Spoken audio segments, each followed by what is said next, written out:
Hello, pantry stalkers. Today I am dehydrating mandarin oranges. These are, the name brand is Cutie. I'm starting off with 6 pounds of Cuties. I have washed them real well, and obviously there were stickers on some. I took those off. And I'm going to use my mandolin to slice them up. And I'm using 2 dehydrators today. I have my Kasori, and I also have out my Nesco. When I dehydrate fruit, because of the high sugar content, I like to put it on these mesh screens because they do have a tendency to stick. And I happen to have just 3 mesh screens to go with my Kasori, and I have 6 to go with my Nesco. Now, the thing is, if I need more trays than the 9 that I have screens for, I also have some fruit leather trays that I'll use because I have 3 racks in the Kasori, so I can be doing 6 racks at a time, and I have 10 racks for my Nesco. So I can actually dry quite a bit at a time. But I'm going to start off filling up the trays that I have the mesh screens for, and then I'll see what I have left, and we'll use the fruit leather trays if needed. Okay, so now let's get started with slicing the oranges and getting them on the trays. So I'm starting off without a guard on the mandolin. You do have to be really careful, and once they get a little bit lower, and it won't take too long. Okay, I'm finding actually the mandolin isn't working too well. Look at this. Look at how these are turning out. There's some that are nice and there's some that are not nice. So, in spite of me not liking to cut with a knife for this type of thing because I don't tend to be real precise, it's clear that I'm going to need to. I think that these are just a little bit riper than ideal, so I'm going to use a knife. So, switching gears here, and I'm going to cut them with a knife. By the way, there are little scraps like this. I'm dehydrating everything because the peels are great to grind up as well for orange powder. And just as a side note, let me say that there's a lot of activity in my home at the moment. I don't know if you can hear the washer and dryer are going and that type of thing, but I just needed to go ahead and get this done, so I apologize for any background noise. All right, let's get to slicing up the oranges. Right, so I'm going to finish up this one the best that I can, even though it started off not the best. And you'll see that some are kind of weird, but that's okay. Those won't look as nice, but I can use them in powders or that type of thing. And so again, putting every single piece onto a tray. And this tray is going to be kind of messy because of starting off with these pieces that didn't turn out too good, but that's okay. They'll still be, they won't look so pretty in the jar, but they'll still be very usable in terms of making powders or anything like that. Now, I think probably the deal is that these are very ripe, which they're good and sweet, so that's nice. But I'm probably going to have a little more trouble slicing them, and they won't do quite the presentation I was hoping for, but that's okay.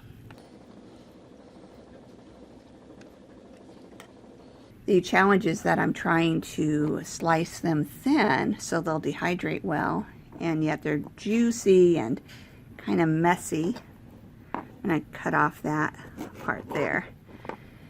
Okay, all right. I'm not going to make you watch, but I'll show you the trays when I finish with them so you'll know how many trays that I ended up with. Okay, I now have all of the oranges sliced. I ended up with 11 trays of oranges, and what I did is on the bottom of each dehydrator I used a fruit leather tray, and that's because these are so juicy. I figured it'd be good to have a tray on the bottom to catch any juices that drip through. All right, so you can see how I put them fairly close together because I had so many, and yet nothing is overlapping. There is some space between the oranges and so on. Since I'm wanting to preserve as much of the vitamins, nutrients as I can. I'm going to do this at 110 degrees.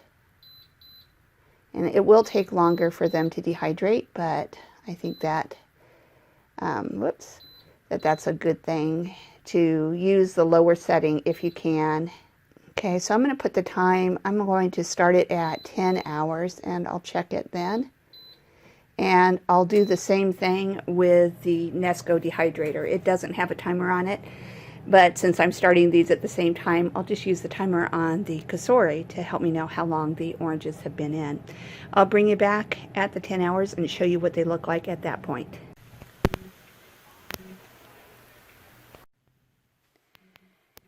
So I just wanted to show you the end result of the oranges and grapefruit. I ended up with 2 half-gallon size jars of oranges. I've eaten quite a few of them already, so basically it was 2 full jars. And then I ended up with 1 quart of the dried grapefruit. Now, I actually had a little bit more of the grapefruit as well that wouldn't fit in here.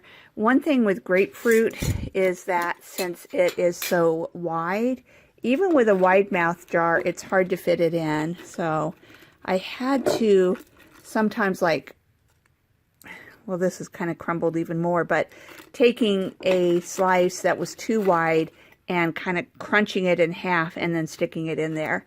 So then, of course, the smaller ones fit in fine, fit in full. That's just something to be aware of.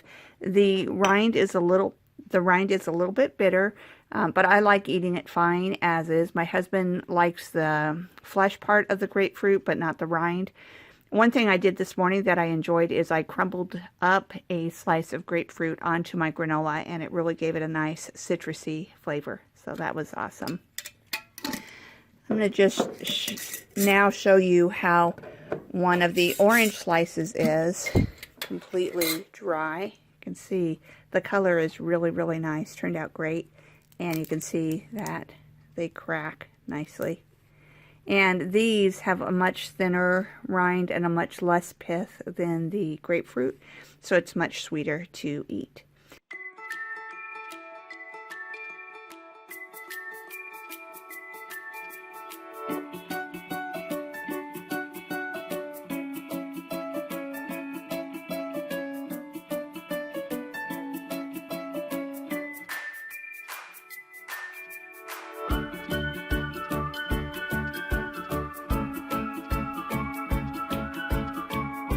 Anyway, I hope that you enjoyed this video. If you did, I'd appreciate it if you would like the video and also if you would subscribe to my channel.